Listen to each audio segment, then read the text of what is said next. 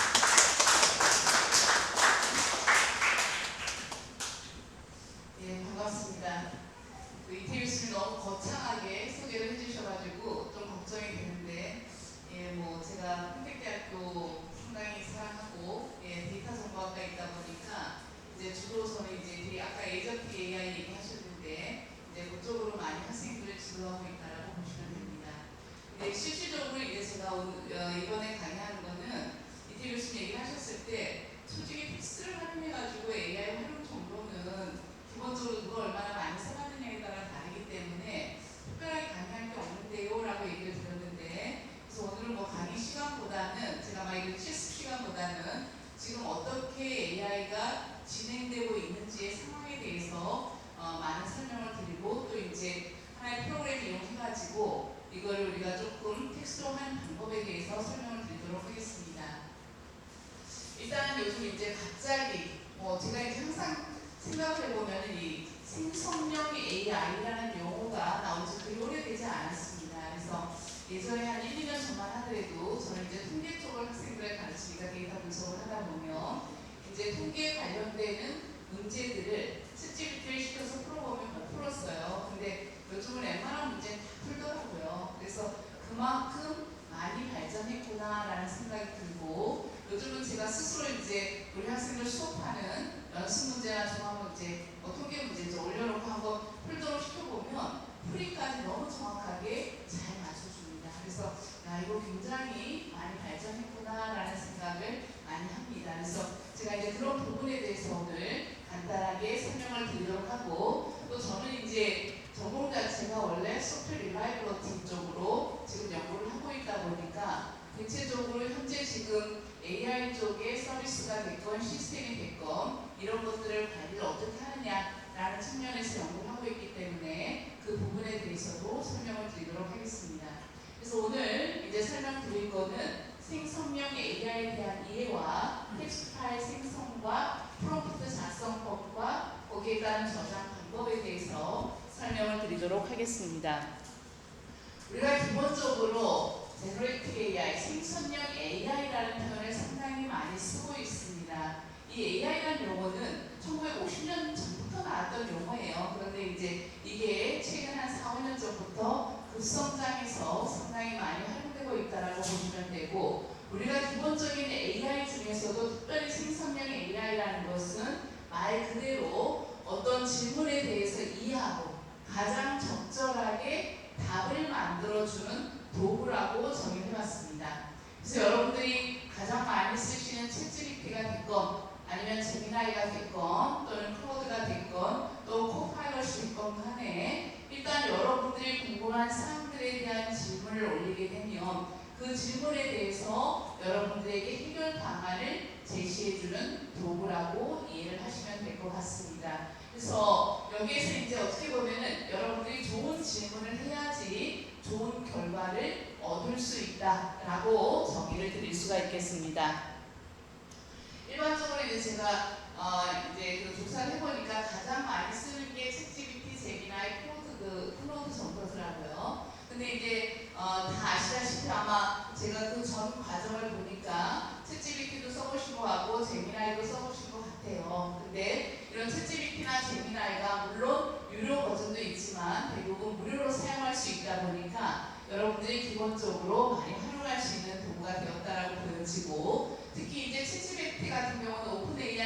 계정으로서 이메일이나 또는 뭐 구글, 애플 계정만 가지고 계시면 무료로 사용할 수가 있고, 제미나이 같은 경우도 구글 계정만 가지고 계시면은 다 사용을 할 수가 있습니다.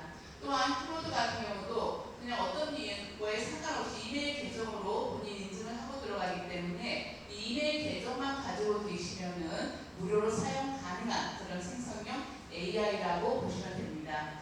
아마 이제 써보시면 어떤 게 제일 편하다라고 생각이 될 텐데, 우리가 기본적으로 챗GPT를 많이 사용하다 보니까 챗GPT가 가장 많은 학습 데이터를 가지고 있어서 제미나이하고 이렇게 비교를 해보시면 똑같은 질문을 해도 더 많은 양의 어떤 그 정보를 제공을 해줄 겁니다. 그런데 뭐 정보의 핵심은 어떤가는 모르지만 그래도 그런 차이가 있다라고 보시면 되겠습니다. 그래서 여러분들이 쓰시면 쓰실수록 얘는 계속 학습을 해가지고 더 많은 데이터를 생성하고 더 많은 솔루션을 제공하고 있다라고 보시면 됩니다. 혹시 이제 EU AI Act라고 들어보셨습니까? EU AI Act. 지금 이제 생성형 AI가 너무 보편화되다 보니까 이거를 사용하는 측면에서는 상당히 보편화가 됐지만 이거를 규제할 수 있는 게 너무 없습니다, 지금. 그러니까 예를 들어서 잘 알고 계시는 자율주행 자동차가 사고가 나도 이거를 어떻게 판단하고 그다음 그것을 규제할 것인지, 아니면 의료 쪽에 요즘 생성형 AI 굉장히 많이 사용하고 있는데 이런 모델들이 들어가서 환자를 치료한다 하더라도 이런 것들에 대해서 문제가 발생했을 때 그거에 대한 규제를 어떻게 할 것인지, 이런 것들이 굉장히 아직 법제화가 되어 있지 않아서 이거를 가장 먼저 유럽에서 규제화해야 된다라고 한 것이 바로 EU AI Act입니다. 그래서 지금 유럽에서는 26년부터 이거를 규제화해서 활용하고 있다라고 보시면 됩니다. 어떻게 보면 안전하고 신뢰할 수 있는 AI 개발 촉진과 국민의 기본권 보호와 개인정보 보호와 AI 산업의 건전한 성장 지원과 EU 회원국 간 공통 교제를 마련하기 위한 목적으로 만들었다라고 보시면 됩니다. 지금 여러분들이 사용하고 있는 예를 들어서 챗GPT 같은 경우도 아무 문제 없이 느끼시지만 실질적으로 여러분들 자료를 제공하고 있다라고 보시면 됩니다. 제가 챗GPT를 자꾸 사용하다 보면 제가 교수란 용어를 쓰지 않았음에도 불구하고 교수님, 평택대학교는 어떻게 이렇게 나와요? 그럼 벌써 얘는 학습을 해서 여러분들이 여러분들이 어떤 정보를 다 제공했기 때문에 얘는 여러분들이 제공한 정보를 가지고 여러분들한테 답을 주고 있다라고 보시면 됩니다. 근데 이게 개인일 때는 별로 문제가 안 되지만 이게 조직이라든가 또는 기관이라든가 이런 차원이 돼버리면 상당히 문제가 심각해질 수가 있다는 겁니다. 특히 이런 생성형 AI가 개인정보의 유출이라든가 또는 국가기밀에 대한 유출이라든가 기관에 대한 정보 유출이 상당히 지금 심각한 상태가 되고 있다 보니까 각 기관과 정부와 이런 곳에서 각각 가이드라인을 마련해서 지금 규제를 하고 있다라고 보시면 되겠습니다. 지금 우리 학교도 도서관을 중심으로 해서 AI 시스템 구축을 하고 있는 단계에 있습니다만 이 문제에 있어서 가장 중요한 것은 대부분 학교 같은 경우도 학생 데이터를 이용해서 챗GPT가 됐던 이런 어떤 훈련을 시키기 때문에 개인정보 유출이 상당히 심각한 문제가 될 수 있다라고 보시면 됩니다. 그래서 이런 목적 때문에 이런 것들이 생겼다라고 이렇게 보시면 되고요. 우리가 실질적으로 EUI 액트가 왜 중요하냐? 미국, 중국, 지금 미국이 가장 AI로 선진국 가대에 서 있고 그 다음 중국도 굉장히 많은 투자를 합니다. 오히려 미국보다도 더 많은 투자를 해가면서 AI 쪽에 대한 투자를 하고 있습니다만은 이거를 규제할 수 있는 법제화가 되어 있는 곳은 없다라는 겁니다. 그래서 현재 지금 유럽에서 우리가 동맹을 해서 이런 법률을 만들었는데 가장 중요한 건 뭐냐? 이 AI가 사람을 차별한다라는 겁니다. 사람을 차별해서 이력서를 검토해가지고 AI에 대한 채용 심사에 활용을 하게 되면 남자가 더 많이 뽑히고 여자는 떨어진다든가 데이터 편향 때문에 이런 문제가 발생한다거나 아니면 AI가 잘못된 의료 진단을 한다라는 겁니다. 그래서 얼마 전에도 제가 이제 식약처하고 회의가 있어서 갔는데 요즘 이제 의료 쪽에 AI를 상당히 많이 도입합니다. 그래서 이 의료 쪽에 도입하는 AI들에 대한 시스템 서비스는 항상 거기에 문구가 이유가 뭐라고 붙어 있냐면 의사들은 이거에 의존하지 않고 보조 자료로만 활용한다라는 문구가 들어갑니다.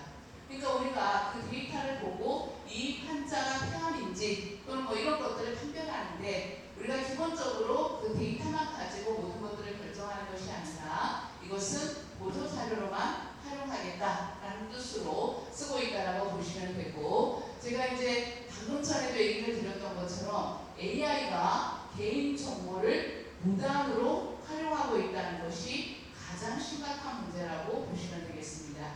그래서 여러분들은 편의를 위해서 사용하고 있지만 실질적으로 상당히 이런 많은 문제들이 우리가 안고 가야 되는 문제라고 보시면 되겠습니다. 지금 AI 액트에서는 AI의 위험 수준을 4단계로 분류를 하고 있습니다. 그래서 지금 보시는 것처럼 unacceptable risk하고 high risk, limited risk, minimum risk 이렇게 네 종류로 분류를 하고 있는데, 여기서 얘기하는 minimum risk라는 것은 그냥 AI를 게임에 활용한다든가 아니면 스팸 메일에 대한 필터에 적용한다거나 이 정도를 우리가 규제 없이 사용할 수 있는 미니멈 AI로 두고 있습니다. 그 다음에 조금 위험이 있는 게 뭐냐면 제한적 위험이라고 해서 우리가 챗봇, 지금 여러분들 쓰고 계신 이 챗봇이라든가 생성형 AI라든가 이런 것들은 제한적 위험, 그래서 투명성 의무를 두고 있습니다. 실질적으로 우리나라도 지금 이런 것들을 자꾸 법제하고 있습니다만은 여러분들이 쓰고 계신 이런 AI 관련된 서비스들은 어떤 모델을 썼고 어떤 데이터를 활용했고 이런 것들을 다 공개하도록 되어 있습니다. 근데 지금 예를 들어서 지금 저기 에어컨이 있습니다만은 요즘 TV 선전하는 거 보시면 전부 다 AI 기능 들어가지 않은 곳이 없습니다. 심지어 최근에 보니까 혼수장만할 때 AI 기능 들어가 있고 셀걸 하는 뭐 광고 프로그램도 나오는 걸 제가 봤는데 지금 이러한 AI 기능들이 들어가지 않은 곳이 없다라는 겁니다. 그럼 예를 들어서 지금 여기 에어컨 같은 경우도 자동으로 온도 조절하는 에어컨이 있다라고 가정했을 때 이 온도 조절이 잘못돼 버리면 상당히 심각한 사태가 발생할 수 있다는 겁니다. 그래서 이런 데이터들을 보유하고 그것들을 관리하는 것들이 그만큼 중요하다고 보시면 되겠습니다. 그 다음에 이제 하이리스크라고 할 수 있는 고위험은 지금 의료 쪽, 그 다음 채용 쪽, 교육 평가 쪽, 금융 심사 쪽에서 사용하고 있는 이런 AI, LLM 모델이라든가 이런 모델들은 전부 다 하이리스크에 해당되는 그런 모델로 분류를 하고 있고요. 그 다음 unacceptable risk라고 하는 것은 사회적 정수화를 시키는 것 또는 조작형 AI 이런 것들은 아예 사용 금지를 하고 있는 형태라고 보시면 되겠습니다. 그래서 실질적으로 EU AI 액트라는 것은 법률명 자체가 EU AI 액트고 시행 목적은 안전하고 신뢰할 수 있는 AI를 개발할 목적으로 사용하고 있다고 보시면 되겠습니다. 그래서 규제 방식은 아까 앞에서 설명드린 네 가지 방식, 허용 불가, 고위험, 제한적, 최소 위험으로 분류를 해서 위험이 높을수록 규제를 강화하는 쪽으로 이와 같이 EU AI 액트에서 지금 법률을 강화하고 있다고 보시면 됩니다. 그러면 제가 지금 설명했던 것이 어떤 위험이 있어서 이런 얘기가 나오는가라는 차원에서 몇 가지 예제를 제가 설명드리도록 하겠습니다. 먼저 23년도에 발생되었던 삼성 세미컨덕터 챗GPT의 소스 코드 리그에 대한 사건입니다. 이거는 반도체 부분 직원이 업무 효율성을 높이기 위해서 생성형 AI에다가 소스 코드와 회의 자료를 입력해놓고 본인 보고서를 만드는 작업을 했다라고 합니다. 그러다 보니까 소스 코드에 대한 노출과 그다음 거기에 따른 여러 가지 회사 정보들이 외부로 유출되는 사건이 발생을 했습니다. 그래서 아까 제가 얘기 들었듯이 지금 여러분들 생각에는 내가 그냥 단순하게 묻는 거야, 나는 그냥 질문하는 거야 라고 챗GPT를 사용하고 계시지만 여러분들 정보는 지금 다 유출되고 있다라고 보시면 됩니다. 물론 현재는 지금 보안 때문에 상당히 이런 부분에서 강화를 하고 있지만 그래도 여러분들 자료를 전부 다 제공해 가면서 챗GPT를 좀 훈련시키고 있다라고 생각을 하시면 되겠습니다. 그래서 결과는 이 사건이 있고 나서 각 기업들에서는 생성형 AI에 대한 사용 정책을 강화하게 되었고 많은 기업이 AI 사용 가이드라인을 마련하거나 사내 전용 AI를 도입하기 시작했다라고 합니다. 그래서 회사 기밀과 개인 정보는 공개형 생성형 AI에 입력하는 개입하지 않는 걸 원칙으로 두고 있습니다. 그 다음에 마타 V 아테안카라는 것은 미국의 한 변호사가 생성형 AI한테 판례를 물어보고 그거를 진짜 사실인 것처럼 적용을 시켜서 판단하고 그 판사에게 제출한 사건이다라고 보시면 되겠습니다. 근데 그 당시에 이 사건은 실질적인 판례가 없는 판례였습니다. 그런데 이거를 검토하지 않고 판사한테 제출하면서 변호사가 제재를 받았던 그런 사건이라고 보시면 되겠습니다. 그래서 법원은 허위 판례 제출을 지적했고 변호사는 이것에 대해서 제재를 받았다. 그렇기 때문에 여러분들이 생성형 AI를 이용해서 어떤 문서를 작성하고 작업을 한다 하더라도 반드시 그 작업의 내용이 맞는지에 대한 검토, 또 출처에 대한 검토는 반드시 하셔야 된다라고 보시면 되겠습니다. 다음은 캠브리지 어나리티카 페이스북 데이터 스캔들 2018년도에 일어났던 사건인데요. 그 오바마 대통령이 가장 먼저 페이스북을 이용해서 정치적 홍보를 한 가장 대표적인 성공 사례라고 굉장히 많이 얘기가 거론되고 있습니다. 그때 이용했던 것이 대부분 유권자들의 데이터를 활용을 했는데 이 당시에 이와 같이 유권자 성향을 예측하고 맞춤형 정치 광고에 활용한 예라고 보시면 됩니다. 그러나 지금 이제 최근에 개인정보 보호가 굉장히 강화가 되면서 여기에서도 개인정보 침해라든가 AI를 이용한 여론 조작이라든가 데이터 윤리 문제라든가 이런 것들이 거론되면서 개인정보법을 강화하게 된 그런 사례라고 보시면 되겠습니다. 다음은 이제 이 사건 아마 많이 들어보셨을 거예요. 요즘 이제 테슬라가 자율주행을 굉장히 잘해서 지하에 내려가서 주차까지 완벽하게 된다는 얘기를 제가 들었습니다. 근데 보시는 것처럼 우버 셀프 드라이빙 카 페이팔 프라이시라고 해서 지금 제가 사진이 있길래 이렇게 한번 캡처를 해봤는데 당시에 지금 보시는 것처럼 자율주행 자동차가 보행자를 인식하지 못하고 사고가 났던 최초의 자율주행 자동차 사고입니다. 물론 이제 요즘은 이런 AI 서비스가 나오는 제품들을 보면 객체 인식이 굉장히 정확합니다. 그렇지만 이 객체 인식이라는 것이 100%를 완료할 수는 없는 거기 때문에 이와 같이 사고 위험이 항상 있을 수 있다는 것. 그래서 지금 AI 안전성 검증에 대한 것들을 우리나라에서도 상당히 강화하고 세계적으로 AI 안전성 검증 방안에 대한 연구가 진행되고 있다라고 보시면 되겠습니다. 그 다음에 마이크로소프트 페이 챗봇 인시던트라고 해서 테이라는 우리가 챗봇 테이라는 것이 사용자와 기본적인 학습을 하면서 그 당시에 혐오 또는 차별 발언을 상당히 심각하게 제시를 하면서 서비스 제시하고 16시간 만에 서비스가 중단된 사례라고 볼 수가 있습니다.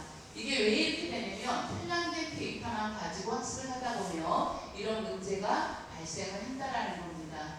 아마 잘 아시는 우리가 이제 그 신입사원 면접에서도 요즘 대부분의 AI 서비스를 상당히 많이 활용하고 있는데 이런 것들의 데이터를 남성 데이터와 여성 데이터의 개수를 잘못 넣어서 편향된 데이터를 사용하다 보면 성별을 가지고도 남성만 채용이 된다거나 이런 사건이 발생할 수가 있습니다. 그래서 이런 문제들이 상당히 심각하게 발생할 수 있다는 것도 하나의 대표적인 예라고 볼 수가 있습니다.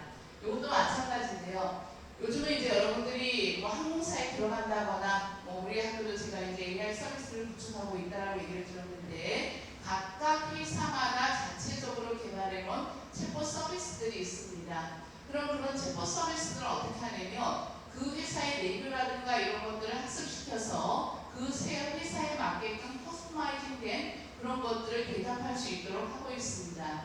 그런데 이 사건 같은 경우는 장례식에 참여하기 위해서 항공권을 구매할 경우에는 할인 제도가 있다고 합니다. 미국 같은 경우는 특히 이제 여기 항공사에서 할인 제도가 있는데 이제 장례식에 급하게 가야 되는 한 고객이 이게 할인이 되니?라고 했더니 구매하고 나서 나중에 그 서류를 제출하면 된다라는 답변을 받았는데 나중에 보니까 그게 되지 않았다라는 사건입니다. 그래서 이거는 챗봇이 잘못 응답한 거니까 판결이 기업의 책임이다라고 결론이 났습니다.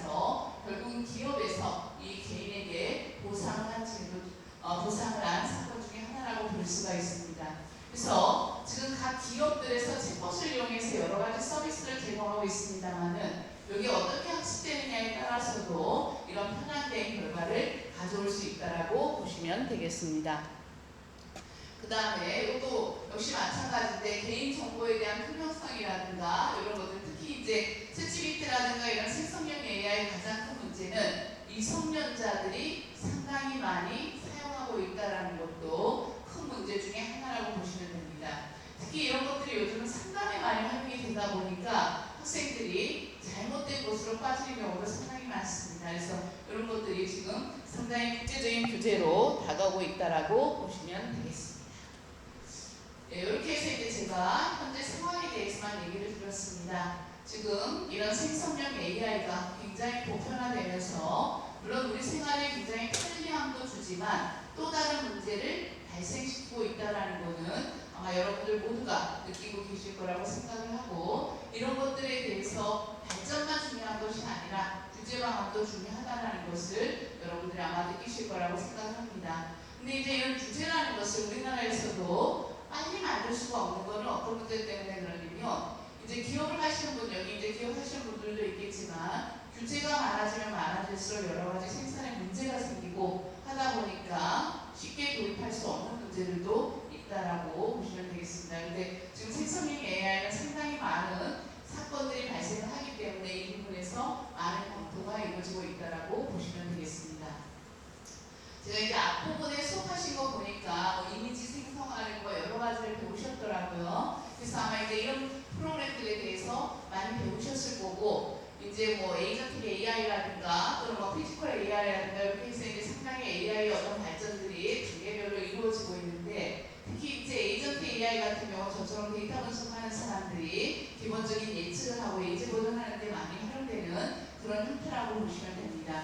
이제 제가 뭐 여기에서 데이터 분석하는 것을 설명드릴 수는 없고 그냥 이렇게 활용된다는 정도만 설명을 하고 넘어가도록 하겠습니다. 그래서 아까도 얘기를 드렸지만 이런 것들이 각각 다 특색들이 틀립니다. 그래서 제가 이제 똑같은 문서를 검토하는데도 챗GPT도 활용해보고 제미나이도 활용해보면 나오는 답이 조금 다릅니다. 다른데 특색을 보면 챗GPT는 굉장히 많은 사람들이 사용하다 보니까 정보가 굉장히 많습니다. 그러다 보니까 제공해주는 정보도 굉장히 많아요. 거기에 반해서 제미나이 같은 경우는 이제 조금 간소화된 형태로 답변을 주고 있습니다. 그래서 그런 어떤 특징들을 잘 검토해 가시면서 사용하시는 것이 나에 대한 어떤 결과를 잘 낼 수 있는 그런 활용 방안이 아닌가라고 생각이 되어집니다. 지금 보시는 것처럼 가장 대표적인 게 이 4가지거든요. 생성형 AI에서는 챗GPT, 제미나이, 클로드, 코파일럿. 이렇게 예? 어제 뉴스에 크라우드 적고 예. 제가 26년 기준에서 이제 지난주에 할 때만 해도 이제 이렇게 되어 있습니다. 예. 그래서 이제 챗GPT의 어떤 그 점유율이 상당히 높게 이렇게 나타나고 있어요. 그게 이제 26년 기준에서 제가 이제 뽑아오는데, 그래서 뭐 지금 바뀌었다고 어제 발표가 났다고 하시는데, 점유율 사용 빈도 뭐가 제일 높게 나왔다고? 크라우드가 지금 제일 클로드요? 아닐 텐데 그럼 잘못 들으신 건데. 더 많은 뉴스 보여주세요. 제가 기자이기 때문에. 아니 클로드 같은 건 제가 여기 이제 26년 그때 다는 안 나와 있고 조사했을 때 보니까 클로드가 15%밖에 점유율이 안 되고 챗GPT 65%인데 그게 하루아침에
아까 조금 전에 이제 제가 얘기를 하다 말았는데 이제 아마 전산 쪽을 하셨던 분들은 저도 뭐 대학 다닐 때 프로그램을 계속 배웠습니다만은 예전에는 프로 차트 그려가면서 거기에 따른 스트럭처 하나하나 익혀가면서 프로그램을 짰었거든요. 근데 요즘은 제가 데이터 분석 같은 경우도 나 지금 회계 분석 쪽에 데이터 분석하고 싶어. 데이터 선택해서 프로그램 작성해줘라는 명령만 주면 프로그램이 이렇게 하라고 딱 나오고 데이터는 뭐가 좋을 것 같아 라고 다 선별을 해줍니다. 그러니까 굉장히 많이 바뀐 거죠, 세상이. 그래서 학생들한테도 요즘 이제 미국도 이제 아이비 리그 대학이라고 들어보셨을 겁니다. 그런 유명한 대학들도 전부 다 프로그램 과목을 전부 다 없애고 있는 추세거든요. 그래서 우리나라도 아마 금방 적용이 될 것 같은데 그 정도로 많이 바뀌고 있다고 보시면 됩니다.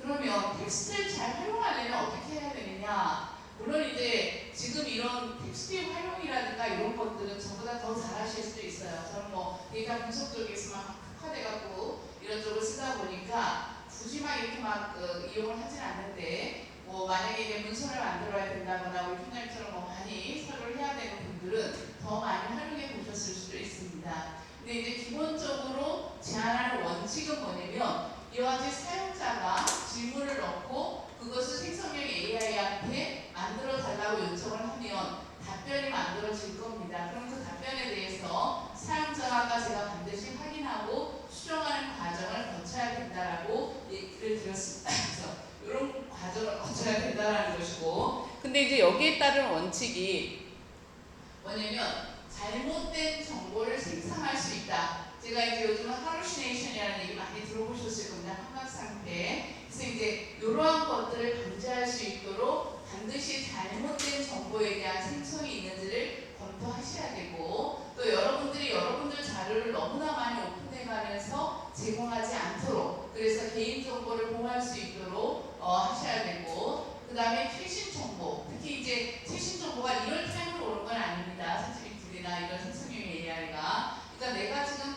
받고자 하는 그런 어떤 정보가 어떤 형태인지를 반드시 확인을 하셔야 되고, 또 이제 가장 큰 문제는 요즘 인터넷 보급과 생성형 AI 보급으로 인해서 가장 걱정 문제로 많이 다뤄지는 게 저작권 문제입니다. 그래서 저희도 강의 노트에다가 그림 하나를 가져오더라도 어디 출처라는 걸 다 밝히고 있습니다. 여기 이제 예전에 한 몇 년 전에 수원의 어느 식당에 그림 하나를 붙여놨는데 그게 아마 프린트에서 붙여놨나봐요. 유명 그림을. 그것도 이제 저작권 문제로 걸린 적이 있거든요. 그러니까 이만큼 저작권 문제가 상당히 심각하니까 생성형 AI 사용한다 하더라도 반드시 저작권에 문제가 없는지 그런 것들을 확인을 하셔야 되고, 그 다음에 이제 저도 그렇습니다만은 뭐 제가 머리가 좋아서가 아니라 대학 다닐 때는 이렇게 막 숫자적인 거를 굉장히 많이 외우는 거에 부담이 없었는데 요즘은 전화번호라든가 이런 것들을 외우는 게 굉장히 부담이 되거든요. 그거는 이제 우리가 안 쓰고 거의 뭐 핸드폰 나오면서 저장하고 이러다 보니까 그러지 않나라는 생각이 듭니다.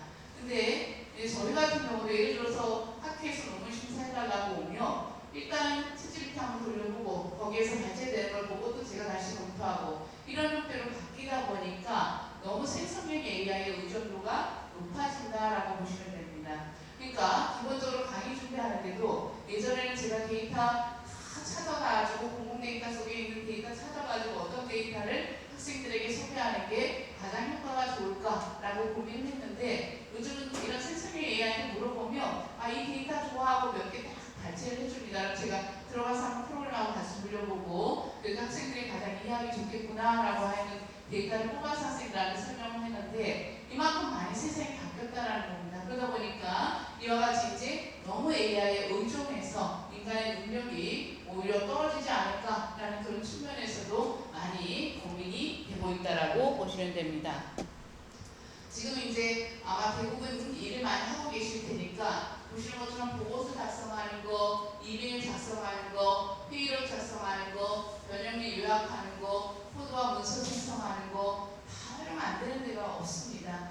올해만 같은 경우도 저희도 이제 학교에서 굉장히 많은 행사가 있거든요. 그러면 이제 그 행사가 끝나고 나서 결과 보고서를 쓰라고 합니다. 제가 생성형 AI 이용해서 우리 과에서 이런 행사를 했는데 어떻게 결과 보고서를 쓰면 될까? 그럼 얘가 아주 차선을 목적부터 시작해서 그러니까 이제 그만큼 많은 변화가 있다 보니까 많은 분들이 이거를 활용할 수 있도록 바뀌지 않았나라는 그런 생각이 듭니다. 그 외에도 이제 교육 강의용, 기업용, 공공기관, 학생 개발 이렇게 이제 많이 바뀌고 있다라고 보시면 되고, 저는 이제 한편으로 제가 이제 학자이면서도 걱정되는 건 뭐냐면, 이제 저희 아들도 20대지만 지금 20대 학생들이 졸업을 하고 과연 갈 데가 있을까? 그런 생각을 상당히 많이 합니다. 왜냐하면 저만 하더라도 과거에 이제 손으로 다 했던 것들이 지금은 이제 생성형 AI를 이용해서 간단하게 모든 결과를 가지고 올 수 있기 때문에 정말 5명 일하던가 1명도 필요 없다라고 대부분 기업에서 얘기를 하시더라고요. 그래서 이제 제가 아는 이런 IT 업계의 대표님들 보면 최근에 많은 정리 해고를 했다라는 얘기를 들었어요. 듣고 또 이제 특히 개발자들 많이 이제 필요 없어서 정리를 했다라는 표현을 들었는데, 정말 지금 20대들이 어떻게 해야 될까, 저는 이제 그것도 상당히 많이 고민이 됩니다. 물론 이제 이런 생성형 AI로 인해서 없어지는 직업도 많겠지만 생성되는 직업도 있을 거예요. 있겠지만 예전에 했던 그런 결과보다는 상당히 많은 면에서 많은 인력 소수가 필요 없다 보니까 그런 부분도 우리가 활용을 하면서 검토해야 되는 부분이 아닌가라는 그런 우려도 상당히 많이 해봤습니다. 일단은 뭐 기본적으로 아마 텍스트 파일, 그 다음에 워드, 그 다음 PPT, PDF 이런 파일 생성들을 많이 사용할 거라고 제가 생각이 되어지고요. 제가 여러 가지 이제 강의 그 자료들을 보니까 생성형 AI를 사용하기 위해서는 반드시 6가지 요소를 포함한 프롬프트를 사용해야 하지만 가장 좋은 정답을 제공한다라고 되어 있더라고요.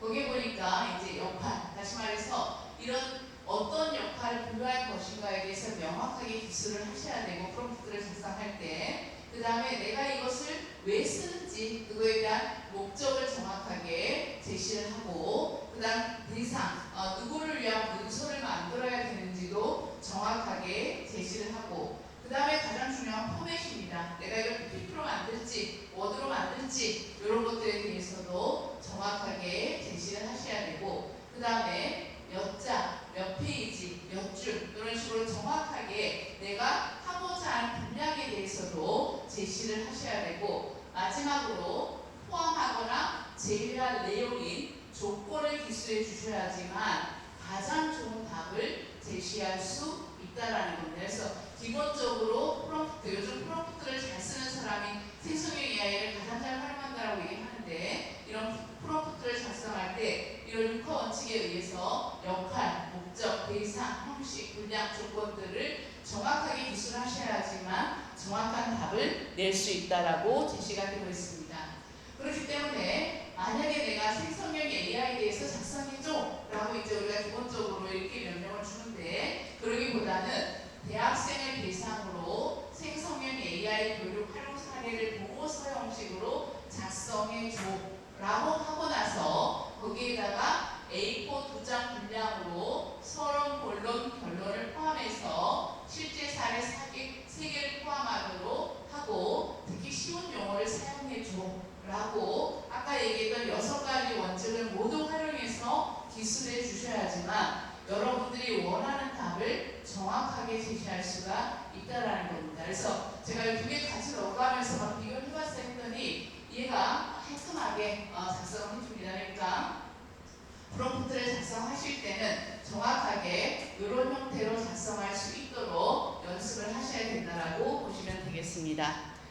만약에 교수님께 사과 메일을 보내려고 해, 그거를 좀 작성해줘 라고 하기보다는 교수님께 과제 제출 기한 연장을 요청하는 이메일을 작성해줘. 그런데 거기에 조건이 뭐냐면 정중한 표현을 사용해야 되고, 그 다음 300자 이내로 작성해야 되고, 반드시 거기에 제목을 포함해야 되고, 사과의 표현을 포함해서 작성해줘 라고 조건을 작성해서 나타내 주시면 여러분들이 원하는 형태로 깔끔하게 이렇게 자료가 제공될 수 있다는 겁니다. 그렇기 때문에 반드시 프롬프트를 작성할 때는 역할, 목적, 대상, 형식, 분량, 조건을 가지고 프롬프트를 작성하는 연습을 하셔야 된다라고 보시면 됩니다. 특히 이제 이거 같은 경우도 생성형 AI 활용법을 이번에는 PPT 자료로 만들어줘 라기보다는 생성형 AI 활용법에 대해서 발표 자료를 만들어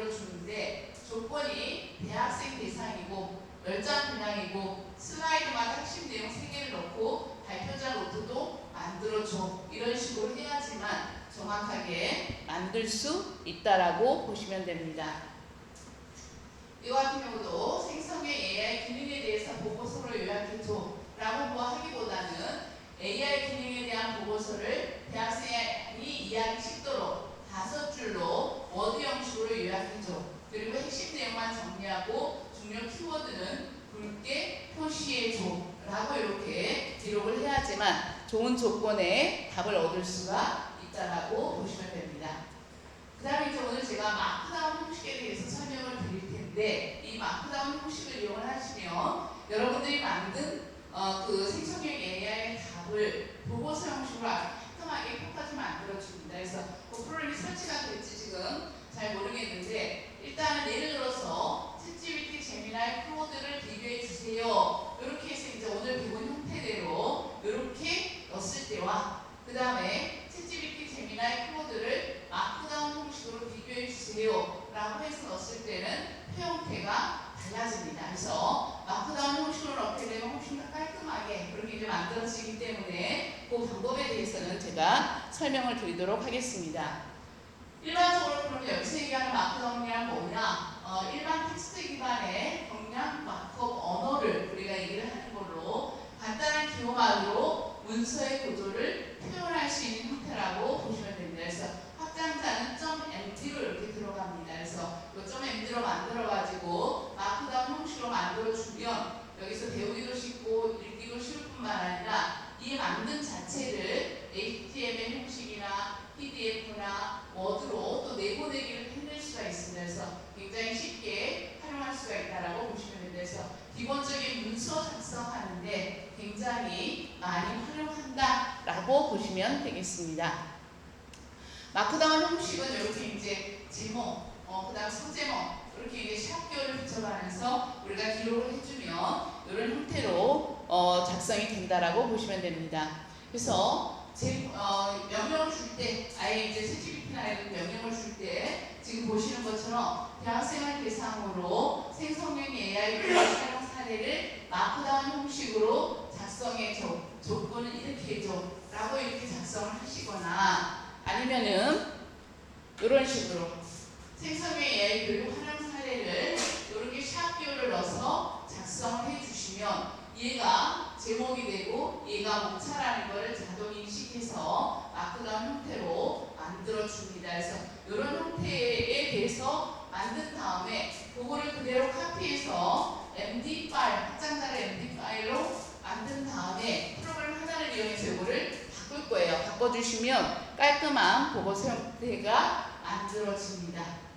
다른 어떤 프로그램도 많은데 가장 쉽게 제가 이제 몇 개 해보니까 가장 쉽게 설치되는 게 티포로라는 프로그램이더라고요. 그래서 요거를 설치하고 거기에서 금방 MD로 만든 거를 불러옵니다. 불러와가지고 그 불러온 거를 우리가 이제 HTML이나 PDF나 이렇게 이제 내보낼 거예요. 내보내기를 할 텐데, 그래서 이 프로그램을 이제 설치할 텐데 우리 이렇게 한 번이 깔려있기 때문에 설치가 될지 안 될지 이제 제가 좀 걱정이 되는데, 만약에 안 된다 하더라도 이 강의로도 이렇게 보시고 집에 가서 해보시면 어렵지 않습니다. 그래서 그렇게 하시면 되고요.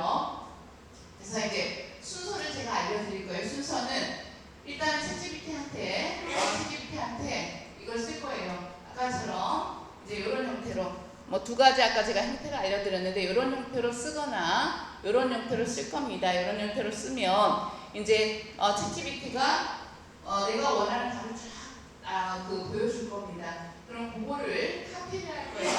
카피를 해서 이렇게 메모장 써보셨죠?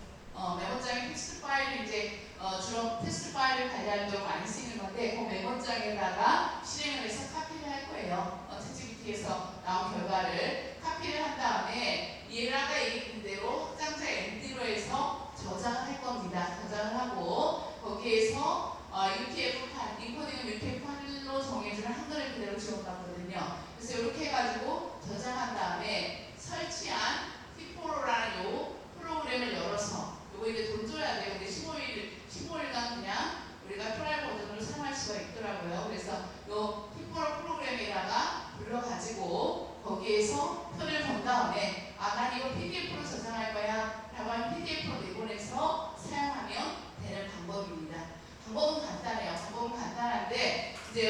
뭐 다른 자바라든가 이런 프로그램을 사용해 보셨으면 이 피포로 특별히 설치 안 하셔도 되는데 그런 거 사용 안 하시기 때문에 이 피포로 설치해가지고 요거 이렇게 바꾸는 방법 이렇게 우리 한번 해보시면 되고요. 요 순서는 익히셔야지만 쓰실 수가 있습니다. 그래서 일단은 이제 챗GPT한테 물어보고 그다음 그것을 물어본 거를 카피하고 카피한 거를 메모장으로 가져와서 MD라는 파일 형식으로 저장하고 그거를 피포로 프로그램 설치한 데다가 불러들여서 그 불러들인 걸 보고 내가 원하는 그런 어떤 형태로 내보내기를 해주면 여러분들이 원하는 리포트를 만들어낼 수 있다라고 보시면 됩니다. 물론 아까 제가 6화가 6개 원칙에 따라서 명령을 준다라고 얘기를 드렸으니까 그 6개에 따라서 명령을 주시면 되고요. 아니면 제가 이제 강의 노트 이렇게 보여드리면 그거에 맞춰서 그대로 챗GPT한테 물어가지고 그대로 이제 파일을 가져오는 형식으로 해보시면 될 것 같습니다. 그래서 제가 이제 뭐 대표적 AI 형태 뭐 비교도 해보고 이랬는데 요거는 이제 제가 챗GPT한테 넣어서 물어본 형태고 제미나이한테 물어본 형태고 클로드한테 물어본 형태고 이렇게 이제 물을 때마다 생성형 AI에서 나오는 답들이 다소 차이가 있기 때문에 여러분들이 가장 잘 활용할 수 있는 형태로 물어보시면 되지 않을까라는 생각이 듭니다. 그래서 지금 이제 요즘 프롬프트를 어떻게 잘 사용하느냐가 가장 중요하다는 얘기 아마 많이 들어보셨을 거예요. 그래서 오늘 제가 얘기 드린 것처럼 이런 프롬프트에 대한 사용과 그 다음 피포로 프로그램 설치와 그 다음 이걸 가지고 내보내기를 통해서 각각 PDF라든가 XML 파일로 완성하는 형태까지 한번 해보려고 합니다. 그래서 일단 제가 여기까지 설명한 이 뒤에는 이제 가지고 실습할 부분이기 때문에 제가 여기까지 설명한 부분에 대해서 혹시 질문 사항 있으면 질문 받고 넘어가도록 하겠습니다. 네. 방금 말씀하신 그 MD 형식이 기존의 입력하고 처리 그리고 출력 해가지고 함수형으로 입력하는 거하고 이거 특정 MD 형식하고 어떤 차이가 있나요? 그러니까 우리가 기본적으로 챗GPT에 있는 거를 그대로 카피해서 보고서 형식으로 가지고 오면 표라든가 이런 것들이 그대로 가져와지지는 않습니다. 이미지로 가져오지 않는 이상은. 근데 이제 이 MD로 저장해서 피포로 불러보면 표까지도 완벽하게 그대로 가지고 오거든요. 그래서 이제 이걸 많이 이용한다라고 제가 알고 있기 때문에 이제 MD 파일을 저장을 해서 한번 가져와 보시면 아 이래서 이걸 이렇게 이용하고 있구나라고 느끼시면 네. 또 질문 있으면 질문 부탁드립니다.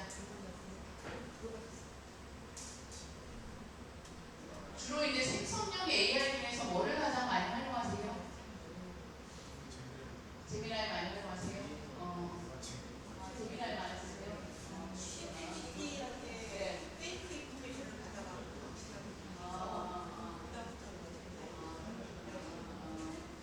원래 이제 챗GPT 활용도가 그러니까 이제 범위가 가장 넓었는데 이제 아마 똑같은 질문을 줘도 제가 요즘 느끼는 건 뭐냐면 저는 이제 그 앞에서 제가 스퀘어 릴라이블리티 쪽으로 뭐 주로 연구를 쓴다라고 얘기를 드렸고 그러다 보니까 이제 요즘은 뭐 시스템이 됐건 서비스가 됐건 AI 쪽에 대한 뭐 그 기본적인 테스팅 방법 이런 것들을 국제 표준에 맞춰가지고 이제 논문을 쓰거든요. 근데 이제 국제 표준이 보편화되어 있는 그런 문서가 아니다 보니까 작년까지만 해도 국제 표준에 대한 질문을 넣으면 금방 얘기하신 것처럼 페이크 인포메이션을 굉장히 많이 주던데 최근에 제가 느낀 게 굉장히 정확해졌어요. 네, 그래서 야 이게 많이 안 쓰는 사람들이 많이 안 쓰는 국제 표준말로도 이렇게 굉장히 학습이 많이 됐구나라는 걸 느낄 정도로 많이 활용이 된다라고 보여지고 우리 이제 저 아는 교수님 한 분이 그 얘기를 하시더라고요. 유료로 이제 챗GPT를 사용하는데 본인이 질문할 때와 아들하고 같이 쓰는데 아들이 질문할 때 이제 사용하는 용어가 다르잖아요. 그러니까 얘가 본인이 질문할 때에 맞춰서 용어를 계속 던져주고 아들이 질문할 때는 아들에 맞춰서 용어를 던져준대요. 그러니까 그만큼 학습을 잘하는 거예요, 얘가. 그러니까 굉장한 능력이죠. 네. 네. 메모장을 실행을 한 다음에 챗GPT 결과를 저장할 때 MD로 저장을 해야지 네, 물론 불러드릴 수가 있어요. 네. 마크 다음에 마크 다음 톱이라고